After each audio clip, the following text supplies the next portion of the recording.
Danas se nalazimo na žetvi organske leblebije.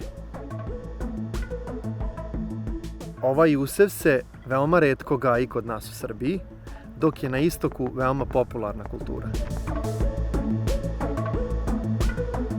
Hrana koja se dobija od leblebije veoma je ukusna i veoma bogate nutritivne vrednosti.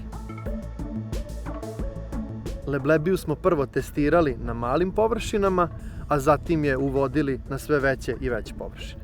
Za sada smo zadovoljni, na ovoj parceli konkretno prinosi oko između 1600 i 1700 kg. Posle setve leblebije rađene su 2 kontrole korova pre nicanja, zatim 2 špartanja posle nicanja i posle toga smo pristupili seči korova koji je iznad leblebije. Uzgoj leblebije je samo deo plodoreda koji ovde gajimo. Posle leblebije ovde dolazi grašak za zelenično đubrenje kojim ćemo da vratimo organsku materiju i azot u zemljište.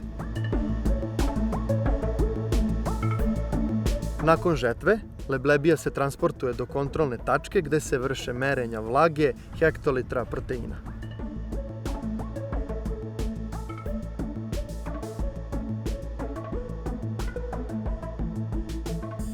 Jedan kilogram leblebije sadrži duplo više gvožđa nego 1 kilogram mesa.